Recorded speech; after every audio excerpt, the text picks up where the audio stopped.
Hello everyone, welcome to JRF coaching वाला। कैसे हो आप सब? बढ़िया।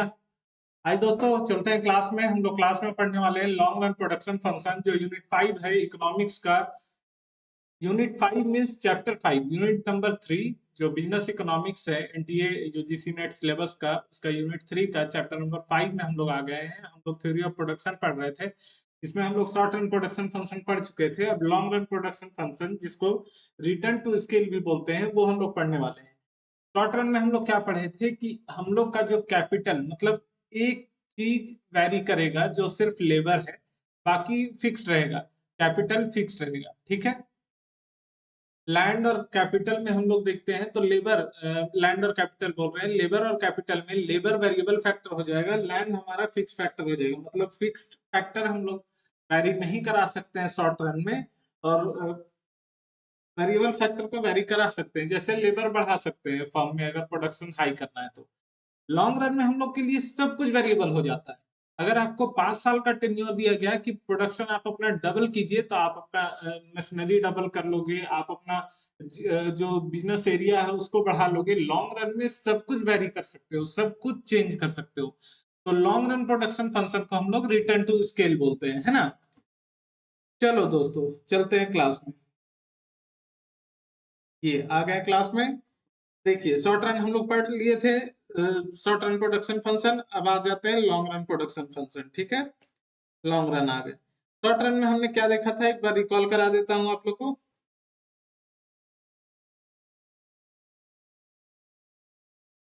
देखिए, शॉर्ट रन को लॉ वेरिएबल प्रोपोर्शन बोलते हैं।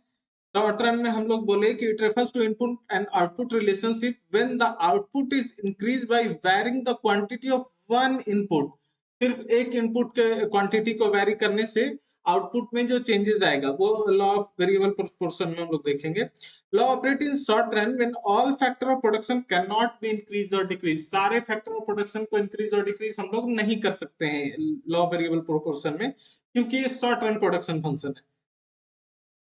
The law states that as we increase the quantity of one input, as we increase the quantity of one input which is combined with other fixed input, वो जो बाकी fixed input से combined रहेगा, the marginal physical productivity of variable input must eventually decline. ठीक है। Assumption कुछ कुछ दिया गया था कि one factor is variable, other are fixed, all unit are variable factor, all unit of the variable factor are homogeneous, मतलब labour है तो सेम टाइप के लेबर चेंजेस होंगे। State of technology is constant, technology में कोई changes नहीं होगा। Factor of production can be used in different proportion, factor of production को डिफरेंट प्रोपोर्शन में यूज करेंगे। इसका 3 स्टेजेस हम लोग पढ़ चुके थे। Law of increasing return, law of diminishing return, law of negative return, ठीक है। हम लोग, ये हमारा हो गया पुराना रिवीजन। अब हम लोग आते हैं law of return to scale. गर्मी बहुत है, थोड़ा मैं पानी पी ले रहा हूँ।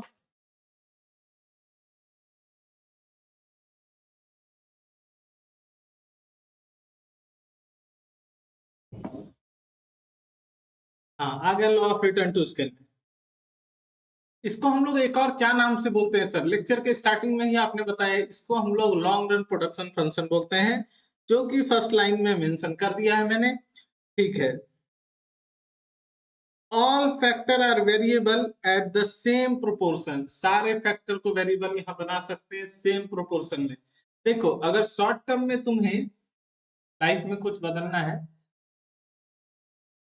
तो वो उसमें तुम कुछ ही चीज को बदल सकते हो। लॉन्ग रन में हम लोग सब कुछ बदल सकते हैं, है ना।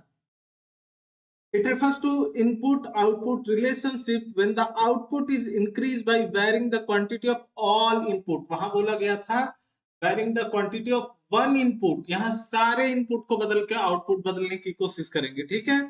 Law operate in long run when all factor of production can be increased or decreased।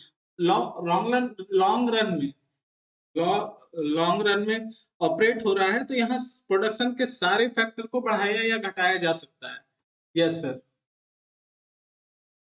इसमें हम लोग 3 स्टेजेस देखे, constant return to scale, increasing return to scale, और डिक्रीजिंग रिटर्न टू स्केल। अब कांस्टेंट रिटर्न टू स्केल क्या है? देखिए, when the increase in the scale of some proportion, कुछ प्रोपोर्शन के स्केल को इंक्रीज करके आउटपुट को इंक्रीज किया जाए सेम प्रोपोर्शन में लॉन्ग रन पीरियड में।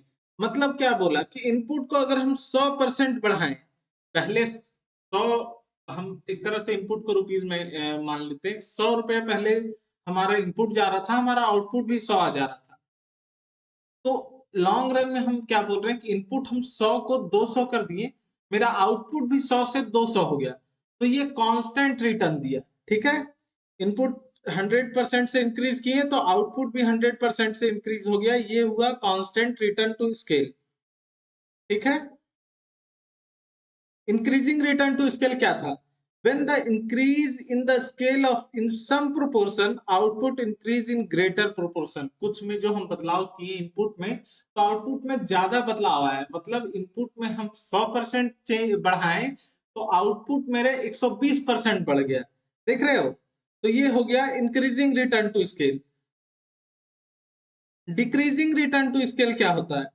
when the increase in the scale of some proportion output increase in smaller proportion, मतलब हम इनपुट को ज्यादा से बढ़ाएं और आउटपुट मेरा कम से बढ़ा, 100% इनपुट बढ़ाए थे, आउटपुट 80% ही बढ़ा, ये हो गया डिक्रीजिंग रिटर्न टू स्केल। ठीक है, इसको हम लोग फिर से समझते हैं। देखिए, एक फैक्ट्री है, वहां हम लोग यहाँ एक एग्जांपल ले लेते हैं कि एक फैक्ट्री है, लेबर और कैपिटल। सबसे पहले लेबर हम लोग का 2 था, कैपिटल 5 था, मिला के 10 आउटपुट हो रहा था। ठीक है, या लेबर और कैपिटल को हम सेम मानते हैं।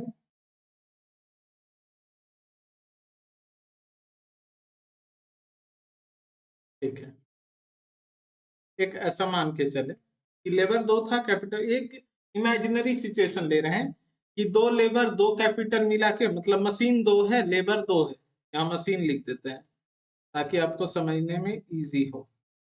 2 लेबर 2 मशीन मिला के 4 प्रोडक्शन कर रहे थे। अब लेबर, ये दोनों को जोड़ दिए, ऐसा हो रहा है। लेबर को बढ़ाया गया, 2 से 4 किया गया, मशीन को बढ़ाया गया, वो 2 से 4 किया गया, और प्रोडक्शन हमारा 8 हुआ।